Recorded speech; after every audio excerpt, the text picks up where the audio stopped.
প্ৰিয় দৰ্শক, চন্দ্ৰপুৰ নামৰ এখন গাঁৱৰ কাষত এখন ঘন জংঘল আছিল। সেই জংঘলখনত নানা প্ৰজাতিৰ পশু পক্ষীয়ে বাস কৰিছিল। জংঘলখনৰ কাষতে এটা সৰু জুপুৰিত এগৰাকী বিধৱা মহিলাই বাস কৰিছিল। মহিলাগৰাকীৰ নাম আছিল সাবিত্ৰী। সাবিত্ৰীৰ বয়স প্ৰায় 25 বছৰমান আছিল। এবছৰ পূৰ্বে সাবিত্ৰীৰ স্বামীৰ এটা জটিল ৰোগত আক্ৰান্ত হৈ মৃত্যু হৈছিল। সাবিত্ৰীৰ এতিয়া নিজৰ বুলিবলৈ কাষত কোনোৱেই নাছিল। জংঘলৰ মাজত খৰি বিচাৰি সেই খৰি বিক্ৰী কৰি আৰু গাঁৱৰ ঘৰে ঘৰে সৰু সুৰা কাম বন কৰি সাবিত্ৰীয়ে কোনোমতে চলি আছিল। সাবিত্ৰী দেখিবলৈ খুবেই ধুনীয়া আছিল, কিন্তু সাবিত্ৰীয়ে মনত বহুত আঘাত লৈ জীয়াই আছিল। গাঁওখনৰ একাংশ নিকৃষ্ট মানসিকতাৰ লোকে সাবিত্ৰীক অকলশৰীয়া হোৱাৰ সুযোগত নানা ধৰণৰ মানসিক অত্যাচাৰ চলাই গৈছিল। কিন্তু সাবিত্ৰীয়ে কেতিয়াও কাকো বেয়াকৈ কোৱা নাছিল। যিমান পাৰে সিমান তাই সহ্য কৰিবলৈ চেষ্টা কৰিছিল। তাই কোনোমতে জীৱনটো পাৰ কৰি নিয়াৰহে চেষ্টা কৰিছিল। এদিন সাবিত্ৰীয়ে জংঘলৰ মাজত খৰি বিচাৰি ফুৰিছিল। ঠিক সেই সময়তেই এজোপা গছৰ পৰা এটা ডাঙৰ বান্দৰ তললৈ সৰি পৰিল। হঠাৎ সন্মুখত বান্দৰটোক দেখি সাবিত্ৰীয়ে বহুত ভয় খালে, কিন্তু বান্দৰটোৱে সাবিত্ৰীক কোনো আক্ৰমণ নকৰিলে। বান্দৰটোৱে কেৱল সাবিত্ৰীৰ ফালে থৰ লাগি চাই থাকিল। সাবিত্ৰীয়েও লাহে লাহে বান্দৰটোৰ ফালে চালে আৰু সুধিলে, তুমি কোন? তোমাক কি লাগে? তেতিয়া বান্দৰটোৱে সাবিত্ৰীলৈ চাই মূৰ দুপিয়ালে। বান্দৰটোৰ কাণ্ড দেখি সাবিত্ৰীৰ অলপ হাঁহি উঠিল। তাই বান্দৰটোৰ ফালে চাই লাহেকৈ হাঁহি মাৰি নিজৰ কামত লাগিল। বান্দৰটোৱে সেই স্থানতে বহি একেথৰে সাবিত্ৰীৰ ফালে চাই আছিল। যেতিয়া সাবিত্ৰীয়ে খৰিখিনি একগোট কৰি বান্ধিবলৈ লৈছিল, তেতিয়া বান্দৰটোৱেও আহি সাবিত্ৰীক সহায় কৰিবলৈ ধৰিলে। অৰ্থাৎ এডাল এডালকৈ খৰি সাবিত্ৰীক আনি বান্দৰটোৱে বান্ধি দিবলৈ ধৰিলে। বান্দৰটোৱে এইদৰে সহায় কৰা দেখি সাবিত্ৰী খুবেই আচৰিত হৈ পৰিল। বান্দৰটোলৈ তাইৰ বহুত মৰম লাগিল। সাবিত্ৰীয়ে মৰমতে বান্দৰটোৰ মূৰত হাত বুলাই দি ক'লে, তুমি পশু হ'ব পাৰা, কিন্তু তুমি বহুত জ্ঞানী, তুমি বহুত কথা বুজি পোৱা।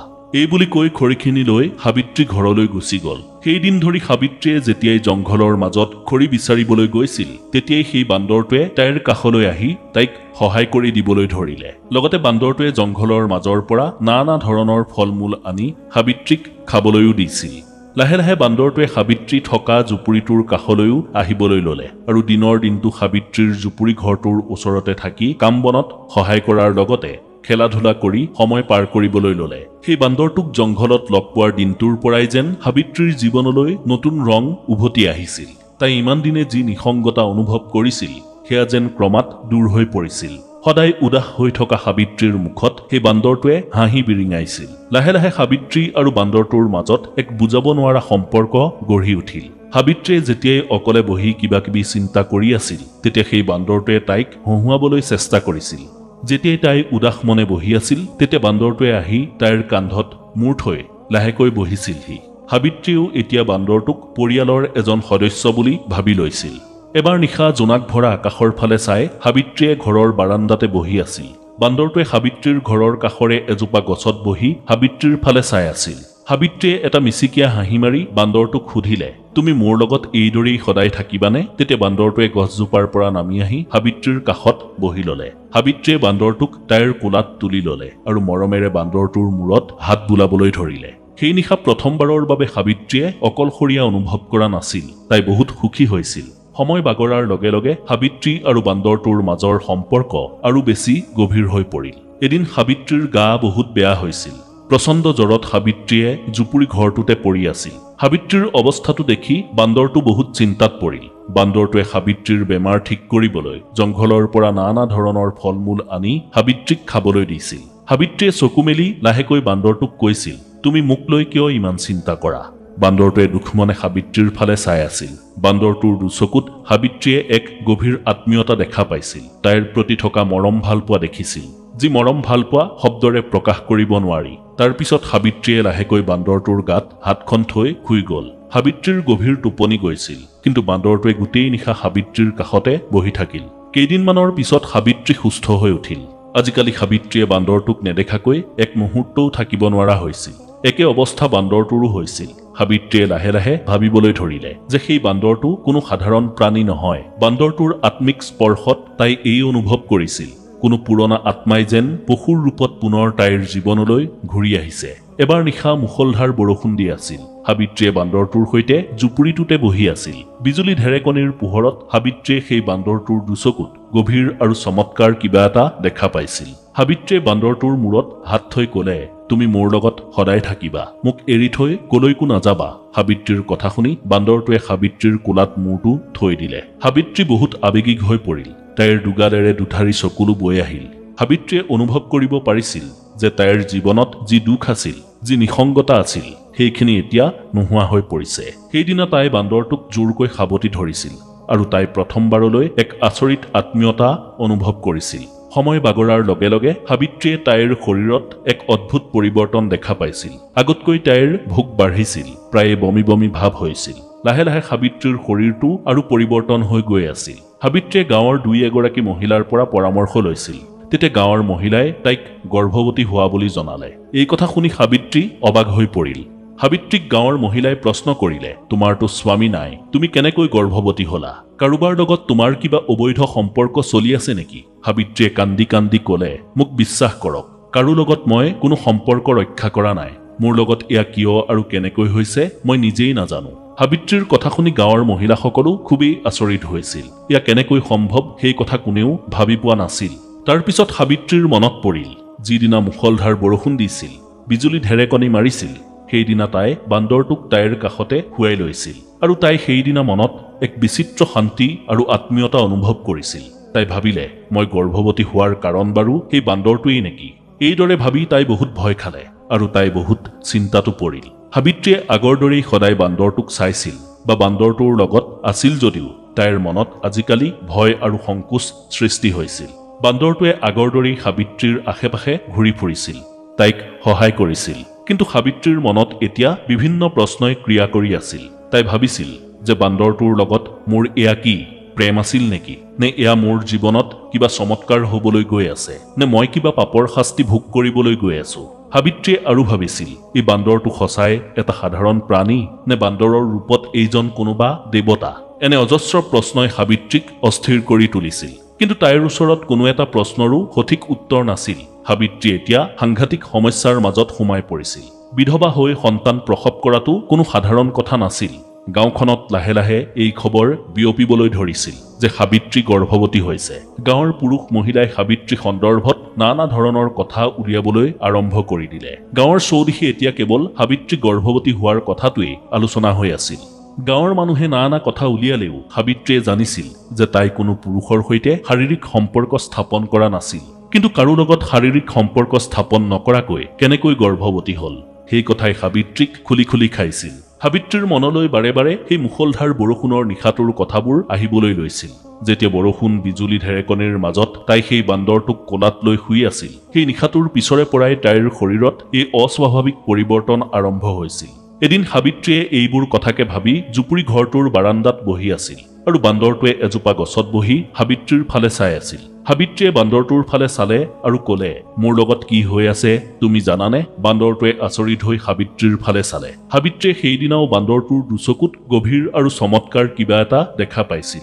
সাবিত্ৰীয়ে কান্দি কান্দি ক'বলৈ ধৰিলে, মই তোমাক ভাল পাওঁ, মৰম কৰোঁ, কিন্তু মই গৰ্ভৱতী কেনেকৈ হলো? এয়া কেনেকৈ সম্ভৱ? সাবিত্ৰীৰ কথা শুনি বান্দৰটোৱে লাহেকৈ গছজোপাৰ পৰা নামি আহি সাবিত্ৰীৰ কাষতে বহি সাবিত্ৰীৰ কোলাত মূৰটো থলেহি। সাবিত্ৰীয়ে বান্দৰটোৰ পিঠিত হাতখন থৈছিল যদিও তাইৰ মনত বহুত প্ৰশ্নই তেতিয়াও খেলা কৰি আছিল। লাহে লাহে গোটেই গাঁৱৰ মানুহে যেতিয়া বিধৱা সাবিত্ৰী গৰ্ভৱতী হোৱাৰ কথাটো গম পালে, তেতিয়া গোটেই গাঁওখনতে হাহাকাৰ পৰিস্থিতিৰ সৃষ্টি হল। তাৰ পিছত গাঁৱৰ পঞ্চায়তত এখন সভা অনুষ্ঠিত হল। সাবিত্ৰীক সেই সভালৈ মাতি নিয়া হল। গাঁৱৰ মুখিয়ালে সকলো গাঁওবাসীৰ সন্মুখত সাবিত্ৰীক ক'লে, তই কেনেকৈ গৰ্ভৱতী হলি? সঁচা কথা ক, তোৰ গৰ্ভত থকা সন্তানৰ পিতৃ কোন? সাবিত্ৰীয়ে বহু সময় কোনো উত্তৰ নিদি মূৰ তল কৰি থাকিল। কিছু সময়ৰ পিছত সাবিত্ৰীয়ে ক'লে, মই নাজানো, মই কেনেকৈ গৰ্ভৱতী হলো, মই সঁচাকৈ নাজানো। সাবিত্ৰীৰ কথা শুনি সভাত উপস্থিত থকা সকলো লোকে ক'বলৈ ধৰিলে, সাবিত্ৰীয়ে মিছা কৈছে, কাৰো লগত সম্পৰ্ক নকৰাকৈ কেনেকৈ গৰ্ভৱতী হ'ব পাৰে? নিশ্চয় সাবিত্ৰীৰ কোনো পৰপুৰুষৰ লগত গোপন সম্পৰ্ক আছে।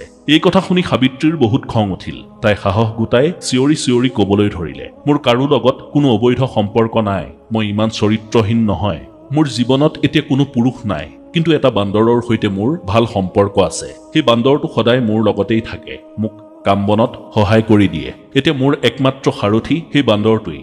সাবিত্ৰীৰ মুখৰ পৰা সেই কথা শুনি মুখিয়াল আৰু সকলো গাঁওবাসীয়ে জোৰ জোৰকৈ হাঁহিবলৈ ধৰিলে। হাঁহি হাঁহি মুখিয়ালে ক'লে, তাৰ মানে তুমি কি ক'ব বিচাৰিছা? তোমাৰ গৰ্ভত থকা সন্তানৰ পিতৃ মানে সেই বান্দৰটো? গাঁৱৰ লোকসকলে আকৌ হাঁহিবলৈ ধৰিলে। কিন্তু সাবিত্ৰী বহুত গম্ভীৰ হৈ আছিল। তাই ক'লে, মই কেতিয়াও কাৰো লগত তেনেধৰণৰ কোনো সম্পৰ্ক ৰক্ষা কৰা নাই। মই কিদৰে গৰ্ভৱতী হলো সেই কথা মই নিজেও নাজানো। আপোনালোক যিদৰে আচৰিত হৈছে, আপোনালোকে যিদৰে জানিব বিচাৰিছে, সেইদৰে ময়ো জানিব বিচাৰিছো যে আচলতে মই কেনেকৈ গৰ্ভৱতী হলো। কিন্তু এটা কথা আপোনালোকে বিশ্বাস কৰেনে নাই নাজানো। যেতিয়াৰে পৰা সেই বান্দৰটো মোৰ জুপুৰিলৈ আহিবলৈ লৈছিল, তেতিয়াৰে পৰা মোৰ জীৱনটো সলনি হৈ পৰিছিল। গাঁৱৰ মানুহে এই কথা শুনি সাবিত্ৰীক পাগলী আৰু কুলক্ষণী বুলি গণ্য কৰিলে। গাঁৱৰ মহিলাসকলে সাবিত্ৰীৰ লগত কথা পাতিবলৈ এৰি দিলে। গাঁৱৰ মানুহে সাবিত্ৰীৰ ঘৰৰ আশে পাশে যাবলৈও সন্তানক মানা কৰিবলৈ ললে। সাবিত্ৰী এতিয়া একেবাৰে অকলশৰীয়া হৈ পৰিল। সাবিত্ৰীৰ মনত চূড়ান্ত অস্থিৰতাই বিৰাজ কৰিছিল। উত্তৰহীন প্ৰশ্নবোৰে তাইক খুলি খুলি খাইছিল। প্ৰতিটো নিশা তাই উজাগৰে পাৰ কৰিবলৈ ললে। লাহে লাহে সাবিত্ৰীৰ গৰ্ভ বাঢ়ি গৈ থাকিল। এদিন বান্দৰটোৱে সাবিত্ৰীৰ ওচৰলৈ আহি তাইৰ ভৰি দুখনত মূৰটো থৈ শুইছিল। তেতিয়া সাবিত্ৰীয়ে বান্দৰটোক খং কৰি সুধিলে, তুমি মোৰ পৰা কি লুকুৱাই ৰাখিছা? তেতিয়া বান্দৰটোৱে সাবিত্ৰীৰ চকুলৈ একেথৰে চাবলৈ ধৰিলে। হঠাৎ বান্দৰটোৰ দুচকুৰে চকু পানী বৈ আহিল। সাবিত্ৰী খুবেই আচৰিত হল। তাই বান্দৰটোক ক'লে, তুমি কান্দিছা? তেতিয়া বান্দৰটোৱে সাবিত্ৰীৰ হাতখনত ধৰি তলমূৰ কৰিলে। সাবিত্ৰীয়ে সেইদিনাও বান্দৰটোৰ মাজত থকা গভীৰ আত্মীয়তা ভালদৰে অনুভৱ কৰিব পাৰিছিল। কিন্তু সাবিত্ৰীয়ে আৰু কিবা অনুভৱ কৰাৰ পূৰ্বেই বান্দৰটোৱে হঠাৎ সাবিত্ৰীৰ ওচৰৰ পৰা জংঘলৰ ফালে দৌৰি গুচি গল। সাবিত্ৰীয়ে ক'লে, কি হল? হঠাৎ এনেকৈ গুচি গলা যে? কিন্তু বান্দৰটোৱে সাবিত্ৰীৰ ফালে ঘূৰি নাচালে। সাবিত্ৰীয়ে আচৰিত হৈ সেই স্থানতেই বহি থাকিল। পিছদিনা সেই গাঁওখনলৈ এজন সাধুৰ আগমন ঘটিল। গাঁৱৰ মানুহে সাবিত্ৰীৰ অৱস্থাৰ বিষয়ে সেই সাধুজনক প্ৰকাশ কৰিলে। তাৰ পিছত সাধুজনে সাবিত্ৰীক ওচৰলৈ মাতিলে। সাধুৱে সাবিত্ৰীৰ ফালে বহুপৰ চালে আৰু ক'লে, তোমাৰ গৰ্ভত যি সন্তান আছে সেয়া কোনো সাধাৰণ সন্তান নহয়, এয়া কোনো বিশেষ আত্মাৰ পৰিণাম। সাধুৱে সাবিত্ৰীক সুধিলে, তোমাৰ সৈতে কোনোবা পশু একেলগে আছিল নেকি? তেতিয়া সাবিত্ৰীয়ে তৎক্ষণাৎ মূৰ জোকাৰি ক'লে, হয় গুৰুদেৱ, বান্দৰ এটা আছিল। বহুদিন পূৰ্বে মই এটা বান্দৰক লগ পাইছিলো। সেই বান্দৰটোৱে মোক সকলো কামতেই সহযোগ কৰিছিল, সদায় মোৰ লগতেই আছিল। কিন্তু যোৱা নিশা বান্দৰটো হঠাৎ মোৰ ওচৰৰ পৰা দৌৰি আঁতৰি গল। সাবিত্ৰীৰ কথা শুনি সাধুজনে এটা দীঘলীয়া উশাহ ললে আৰু ক'লে, সেইটো কোনো সাধাৰণ বান্দৰ নাছিল, সেইটো এটা দিব্য আত্মা আছিল। কোনো ঋষিৰ অভিশাপৰ কাৰণে সেই আত্মাটোৱে বান্দৰৰ ৰূপ পাইছিল। কিন্তু যেতিয়া সেই বান্দৰটোৱে তোমাৰ সৈতে প্ৰেমৰ অনুভৱ কৰিছিল, তেতিয়াই বান্দৰটোৱে ঋষিৰ অভিশাপৰ পৰা মুক্তি লাভ কৰিছিল। সাধুৰ কথা শুনি সাবিত্ৰীয়ে বিস্ময়েৰে সাধুৰ ফালে চাই ক'লে, তেন্তে গুৰুদেৱ, মোৰ গৰ্ভত থকা এই সন্তানটি দিব্য সন্তান? সাধুৱে ক'লে, এই সন্তান মনুষ্য আৰু পশুৰ প্ৰেমৰ পৰা হোৱা সন্তান। কিন্তু এই দিব্য সন্তানৰ জন্মৰ পিছতেই এক ভয়ানক সংকট আহিব। এই সন্তানটিয়ে নিজৰ অস্তিত্বৰ বাবে নিজৰ সৈতেই সংঘৰ্ষ কৰিব লাগিব। সাবিত্ৰীয়ে ভয় ভয়কৈ সুধিলে, কেনেকুৱা সংকট গুৰুদেৱ? সাধুৱে ক'লে, এই সন্তানে বিশেষ শক্তিৰ সৈতে জন্ম পাব। কিন্তু এই সন্তানক পাবলৈ অন্ধকাৰৰ শক্তিবোৰ সক্ৰিয় হৈ পৰিব। গতিকে তুমি তোমাৰ সন্তানক সুৰক্ষা দিব লাগিব। সাবিত্ৰীৰ দুচকুত ভয় আৰু আশংকা স্পষ্ট হৈ পৰিছিল। তাই সাধুক সুধিলে, গুৰুদেৱ, সেই বান্দৰটো এতিয়া কলৈ গল? সাধুৱে ক'লে, সেইটো এতিয়া বান্দৰ হৈ থকা নাই। অভিশাপৰ পৰা মুক্ত হৈ তেওঁ এতিয়া নিজৰ বাস্তৱিক অৱস্থালৈ ঘূৰি গৈছে। তেওঁ এতিয়া ঈশ্বৰত্ব লাভ কৰিছে। কিন্তু যেতিয়া সংকটৰ সময় আহিব, তেতিয়া তেওঁ তোমাৰ ওচৰলৈ অৱশ্যেই আহিব। এইদৰে কৈ সাধুৱে প্ৰস্থান কৰিলে। সময় পাৰ হৈ গল। সাবিত্ৰীৰ গৰ্ভৰ আকাৰ ক্ৰমান্বয়ে বাঢ়ি গৈ থাকিল। গাঁৱৰ বহু পুৰুষ মহিলাৰ সাবিত্ৰীৰ প্ৰতি এতিয়া দয়াৰ ভাৱ জাগিছিল যদিও তেতিয়াও একাংশ লোকে সাবিত্ৰীক সন্দেহৰ চকুৰেই চাইছিল। কিন্তু তাই যিবোৰ প্ৰশ্নৰ উত্তৰ বিচাৰি হাবাথুৰি খাইছিল, সেই প্ৰশ্নৰ উত্তৰ সেই সাধুৰ পৰা পোৱাৰ পিছত শান্তি অনুভৱ কৰিছিল। আৰু এতিয়া সাবিত্ৰীৰ মনত এক নতুন শক্তিয়ে ঠাই লৈছিল। তাই নিজৰ সন্তানক ৰক্ষা কৰিব পাৰিম বুলি আত্মবিশ্বাসী হৈ পৰিছিল। এদিন গৰ্ভাৱস্থাৰ এই সাবিত্ৰীয়ে জংঘলৰ মাজত খৰি বিচাৰি আছিল। ঠিক সেই সময়তেই জংঘলৰ মাজৰ এজোপা গছৰ পৰা এটা ভয়ংকৰ শব্দ ভাহি আহিল। সাবিত্ৰীয়ে দেখিলে যে এটা প্ৰকাণ্ড ক'লা সৰ্পই ফেট তুলি তাইৰ সন্মুখত থিয় দিছে। সাবিত্ৰীয়ে ভয় খাই পিছুৱাই যাবলৈ চেষ্টা কৰিছিল, কিন্তু সেই সাপটোৱে সাবিত্ৰীৰ ফালে আগবাঢ়ি আহিল। সাবিত্ৰীয়ে ভয় খাই চকু দুটা মুদি দিলে। ঠিক সেই সময়তেই সেই স্থানৰ বাতাবৰণত এক অদ্ভুত শব্দ হবলৈ ধৰিলে। প্ৰচণ্ড বতাহে গছৰ ডালপাত কোবাই গল। সাবিত্ৰীয়ে চকু মেলি দেখিলে যে তাইৰ সন্মুখত সেই বান্দৰটো থিয় হৈ আছিল। তাৰ পিছত বান্দৰটোৱে সেই সাপটোৰ ফালে চোচা ললে আৰু সাপটোক থাপ মাৰি ধৰি জোৰকৈ মাটিত ঠেকেচা মাৰি দিলে। তাৰ পিছত হঠাৎ সাপটো অন্তৰ্ধান হৈ পৰিল। সাবিত্ৰীয়ে কঁপি কঁপি বান্দৰটোৰ ফালে চালে। বান্দৰটোৱেও সাবিত্ৰীৰ ফালে একেথৰে চাই থাকিল। আগৰ দৰে সেইদিনাও বান্দৰটোৰ দুচকুত সাবিত্ৰীয়ে তাইৰ প্ৰতি থকা গভীৰ আত্মীয়তা দেখা পাইছিল। কিন্তু সাবিত্ৰীয়ে কিবা এটা কবলৈ লোৱাৰ পূৰ্বেই বান্দৰটোৱে পুনৰ জংঘলৰ ফালে ঢাপলি মেলিলে। সাবিত্ৰীয়ে এতিয়া বুজি উঠিছিল যে তাইৰ সেই গৰ্ভ কোনো সাধাৰণ সন্তানৰ প্ৰতীক নহয়, তাই এক দিব্য শক্তিক গৰ্ভত ধাৰণ কৰিছিল। সাবিত্ৰীৰ লগত যে ডাঙৰ ঘটনা এটা ঘটিবলগীয়া আছিল, সেই কথা ক'লা সৰ্পই খেদি অহা আৰু হঠাৎ প্ৰকট হৈ বান্দৰটোৱে তাইক সেই সৰ্পৰ পৰা ৰক্ষা কৰা ঘটনাই প্ৰমাণ কৰে। কিন্তু সেই বান্দৰটো সঁচাই দিব্য আত্মানে? এই কথাক লৈ সাবিত্ৰী তেতিয়াও শংকিত আছিল। যদি সঁচাই সেই বান্দৰটো কোনো ঋষিৰ অৱতাৰ, তেন্তে তেওঁ মোৰ পৰা কিয় আঁতৰি ফুৰিছে? আৰু সেই সৰ্পটো কোন আছিল? সৰ্পৰ ৰূপত মোক কোনে ক্ষতি কৰিবলৈ আহিছিল? এই প্ৰশ্নই সাবিত্ৰীৰ মনত পুনৰ অস্থিৰতা বঢ়াই তুলিছিল। প্ৰসৱৰ সময় চমু চাপি আহিছিল। সাবিত্ৰীৰ ওজন পূৰ্বতকৈ বহুত বাঢ়িছিল। তাই চলাফুৰা কৰাত বহুত অসুবিধাৰ সন্মুখীন হৈছিল। গাঁৱৰ মহিলাবোৰে তেতিয়াও সাবিত্ৰীৰ পৰা দূৰত্ব বজাই চলিছিল। সাবিত্ৰীৰ বাবে দিনটো পাৰ কৰাটো বহুত কঠিন হৈ পৰিছিল। তাৰ মাজতে এবাৰ নিশা আকাশত প্ৰবল বিজুলী ঢেৰেকনি আৰম্ভ হৈছিল। সাবিত্ৰীয়ে জুপুৰি ঘৰটোৰ ভিতৰতে বহি আছিল। হঠাৎ তাই বাহিৰত কাৰোবাৰ ভৰিৰ শব্দ শুনা পালে। সাবিত্ৰীয়ে দুৱাৰখন খুলি দেখিলে যে ক'লা কাপোৰ পৰিধান কৰা এজন ব্যক্তি তাইৰ জুপুৰিটোৰ সন্মুখত থিয় হৈ আছে। সাবিত্ৰীয়ে ভয়ে ভয়ে সুধিলে, আপুনি কোন? সেই ব্যক্তিজনে একো উত্তৰ নিদি সাবিত্ৰীৰ ফালে আগুৱাই আহিল। সেই ব্যক্তিজনৰ হাতত এডাল ডাঙৰ ত্ৰিশূল আছিল। লোকজনৰ মুখমণ্ডলত এটা আচৰিত চমকনি আছিল, কিন্তু তেওঁৰ চকুত অপৰাধী বা নিষ্ঠুৰতাৰ মনোভাৱ স্পষ্ট ৰূপত দেখা গৈছিল। ব্যক্তিজনে সাবিত্ৰীক ক'বলৈ ধৰিলে, তই যি গৰ্ভ ধাৰণ কৰিছ সেয়া কোনো সাধাৰণ গৰ্ভ নহয়। সেই গৰ্ভ শক্তিৰ প্ৰতীক। মই সেই শক্তিক নিবলৈ আহিছো। সাবিত্ৰীয়ে পিছুৱাই আহি ভয়ে ভয়ে সুধিলে, আপুনি কোন? তেতিয়া সেই ব্যক্তিজনে হাঁহি হাঁহি ক'লে, মই ৰাক্ষস কালকেতু। যি দিব্য আত্মাই তোক গৰ্ভৱতী কৰিলে, সেই আত্মা মোৰ শত্ৰুৰ এক অৱতাৰ। গতিকে মোৰ শত্ৰুৰ দ্বাৰা আহিবলগীয়া সন্তানক জন্মৰ পূৰ্বেই নষ্ট কৰাটো মোৰ বাবে মংগল হ'ব। জন্ম পাবলৈ দিলে এই সৃষ্টিৰ সন্তুলন নোহোৱা হৈ পৰিব। সাবিত্ৰীয়ে কঁপি কঁপি তাইৰ গৰ্ভত হাত থৈ ক'লে, আপুনি মোৰ সন্তানৰ কোনো অনিষ্ট কৰিব নোৱাৰে। ৰাক্ষসটোৱে জোৰ জোৰকৈ হাঁহিবলৈ ধৰিলে আৰু ক'লে, মোৰ পৰা বাচিব পৰাটো একেবাৰেই অসম্ভৱ। এইদৰে কৈ ৰাক্ষস কালকেতুৱে সাবিত্ৰীৰ ফালে আগবাঢ়ি আহিছিল। ঠিক তেনে সময়তেই জংঘলৰ মাজত এটা ভয়ংকৰ গৰ্জন শুনিবলৈ পোৱা গ'ল। আন্ধাৰৰ মাজতে সাবিত্ৰীয়ে দুটা চকুৰ চিকমিকনি দেখিবলৈ পালে। ক'লা ছায়াৰ দৰে জংঘলৰ মাজৰ পৰা কিবা এটা হঠাৎ আহি সাবিত্ৰীৰ সন্মুখত উপস্থিত হ'ল। সাবিত্ৰীয়ে প্ৰথমে একো তলকিবই পৰা নাছিল। চকু দুটা মোহাৰি ভালদৰে চাওঁতে তাই দেখিলে যে সেই বান্দৰটো আহি তাইৰ সন্মুখত থিয় হৈ আছে। বান্দৰটোৰ চকু দুটা জুইৰ দৰে উজ্বলি উঠিছিল আৰু বান্দৰটোৰ শৰীৰৰ পৰা এক আচৰিত ধৰণৰ পোহৰ নিৰ্গত হৈছিল। ৰাক্ষসটোৱে ত্ৰিশূল পাত লৈ বান্দৰটোৰ গালৈ দলিয়াই দিলে। বান্দৰটোৱে জোৰকৈ গৰ্জন কৰি ৰাক্ষসটোৰ ওপৰত জঁপিয়াই পৰিল। বহু সময় ধৰি বান্দৰ আৰু ৰাক্ষসটোৰ মাজত ভীষণ যুদ্ধ চলিল। সাবিত্ৰীয়ে ভয়তে কঁপি কঁপি জুপুৰিটোৰ দুৱাৰ মুখত ৰৈ সকলো চাই আছিল। বান্দৰটোৱে নেজডালেৰে ত্ৰিশূল পাত মেৰিয়াই ধৰি বহু দূৰলৈ দলিয়াই পেলালে। খঙতে ৰাক্ষসটোৱে বান্দৰটোৰ ওপৰত আক্ৰমণ চলালে। কিন্তু ৰাক্ষসটোৰ প্ৰতিটো আক্ৰমণৰ পৰা বান্দৰটোৱে চতুৰালিৰে বাচিবলৈ সক্ষম হৈছিল। তাৰ পিছত সুযোগ বুজি বান্দৰটোৱে ৰাক্ষস কালকেতুৰ মূৰত জোৰকৈ প্ৰহাৰ কৰিলে। কালকেতু মাটিত বাগৰি পৰিল। সি যন্ত্ৰণাত চটফটাবলৈ ধৰিলে। তেতিয়াই হঠাৎ আকাশত এক ফৰকাল পোহৰ দেখা গ'ল আৰু সেই ৰাক্ষসটোৰ শৰীৰ জ্বলিবলৈ আৰম্ভ কৰিলে। আৰু এটা সময়ত ধোঁৱাৰ লগত মিলি ৰাক্ষসটো অদৃশ্য হৈ পৰিল। বান্দৰটোৱে সাবিত্ৰীৰ ফালে চাই থকাৰ সময়তেই সাবিত্ৰীয়ে সুধিলে, তুমি কোন?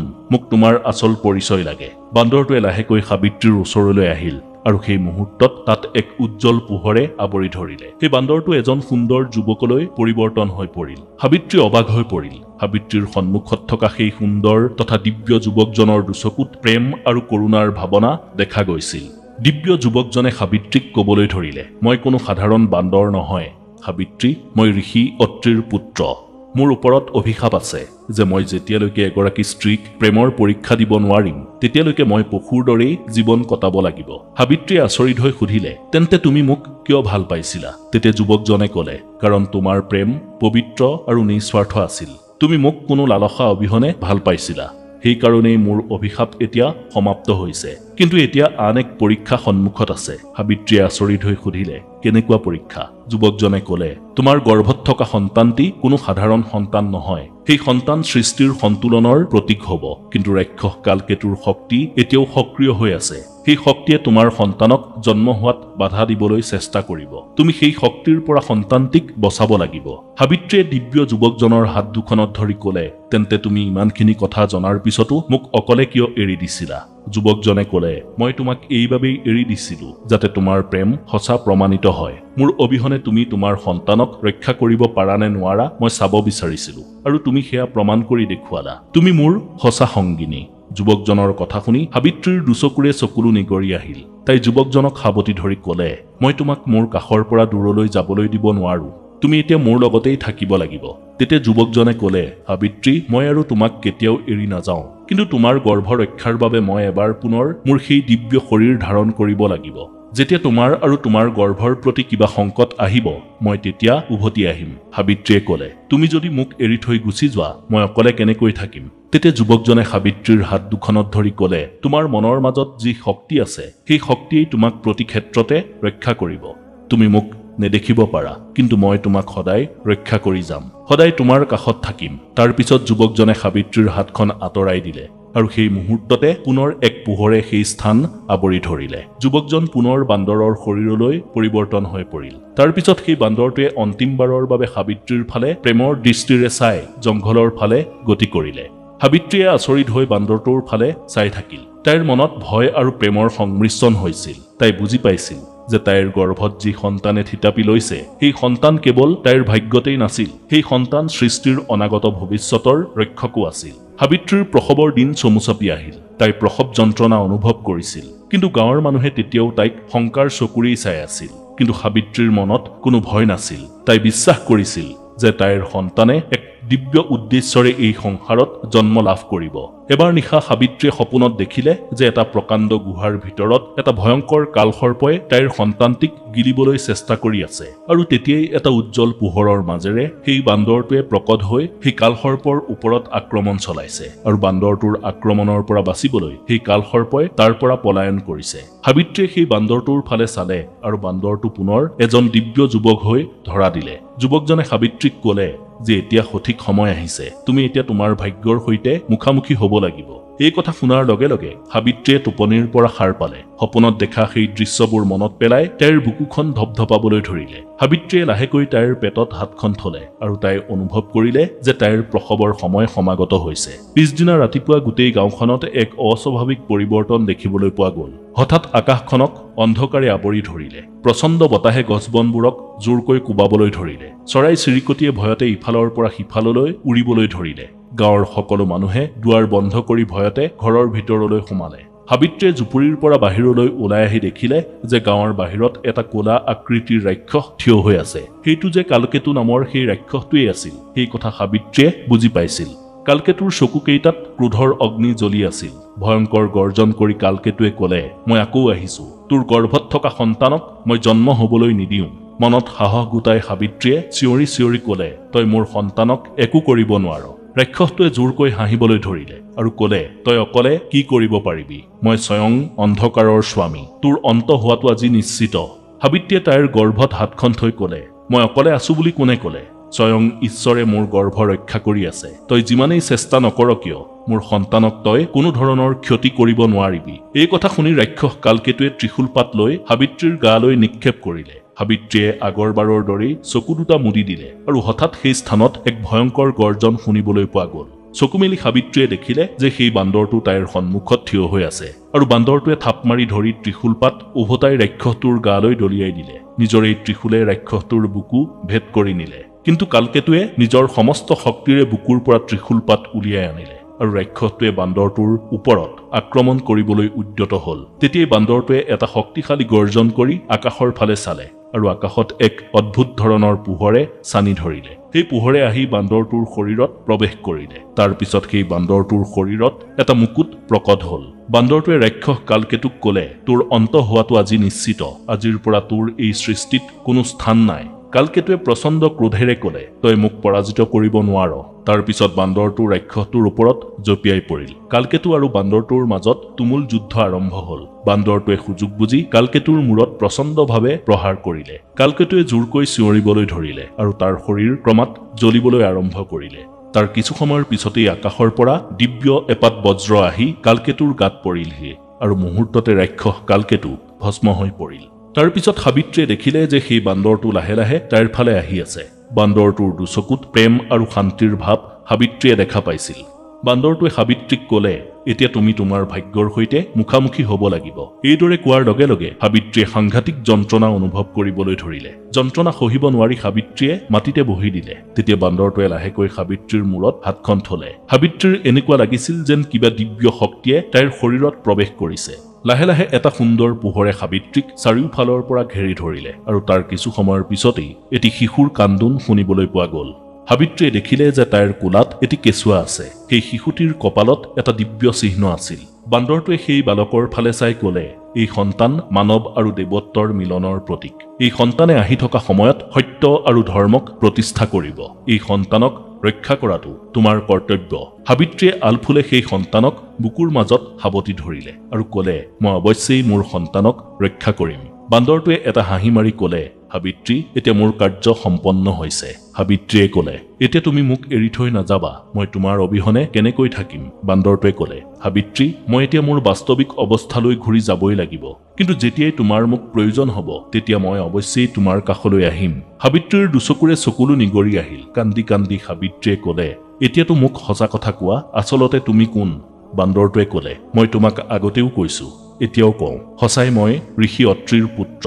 মই এতিয়া তোমাৰ জীৱনৰ ৰক্ষক হৈ পৰিলো। যেতিয়াই তোমাৰ আৰু তোমাৰ সন্তানৰ প্ৰতি কিবা সংকট আহিব, তেতিয়াই মই তোমাৰ সন্মুখত থিয় দিম। সাবিত্ৰীয়ে সদ্যোজাত দেৱশিশুটিক সাৱটি ধৰি ক'লে, সকলোৱে এৰি গ'লেও মোক মোৰ এই সন্তানে যে কেতিয়াও এৰি থৈ নাযায়, সেই কথা মই জানো। এই বুলি কৈ সাবিত্ৰীয়ে সেই শিশুটিক চুমা খাবলৈ ধৰিলে। বান্দৰটোৱে সাবিত্ৰীৰ ফালে একেথৰে কিছু পৰ চাই সেই স্থানতেই অদৃশ্য হৈ পৰিল। সাবিত্ৰীয়ে আকাশৰ ফালে চাই এটা দীঘল উশাহ ললে। তাই অনুভৱ কৰিছিল যে তাইৰ জীৱনে এতিয়া এক নতুন গতি ললে। তাৰ পিছত সাবিত্ৰীয়ে সেই সন্তানটিৰ নাম অনিৰুদ্ধ ৰাখিলে। সাবিত্ৰীৰ পুত্ৰ অনিৰুদ্ধ খুবেই অসাধাৰণ আছিল। অনিৰুদ্ধৰ শৰীৰৰ পৰা অনবৰতে দিব্য আভাস নিৰ্গত হৈ আছিল। যিখন গাঁৱৰ মানুহে আগতে সাবিত্ৰীক কুলক্ষণী চৰিত্ৰহীন বুলি ভাবিছিল, সেই গাঁৱৰ মানুহে এতিয়া সাবিত্ৰীক দেৱীৰ দৰে পূজা কৰিবলৈ লৈছিল। সাবিত্ৰীয়ে পুত্ৰ অনিৰুদ্ধক খুব মৰমেৰে ডাঙৰ কৰিলে। সাবিত্ৰীয়ে এই বিশ্বাস লৈ জীয়াই আছিল যে যিদিনাই তাইৰ লগতে তাইৰ সন্তানৰ জীৱনলৈ কিবা সংকট আহিব, সেইদিনাই অৱশ্যেই সেই বান্দৰটোৱে সিহঁতক ৰক্ষা কৰিব। সেই বান্দৰটোৰ প্ৰেম সাবিত্ৰীৰ জীৱনৰ এক অভিন্ন অংগ হৈ পৰিছিল। প্ৰিয় দৰ্শক, প্ৰেম, ত্যাগ আৰু দিব্যতাৰ এই কাহিনীয়ে যুগ যুগ ধৰি সকলোকে অনুপ্ৰাণিত কৰি আহিছে। যদি ভিডিঅ'টো আপোনাৰো ভাল লাগিল, কমেণ্টত হৰ হৰ মহাদেৱ বুলি লিখি ভিডিঅ'টো অন্ততঃ 5জনক হ'লেও শ্বেয়াৰ কৰি দিব।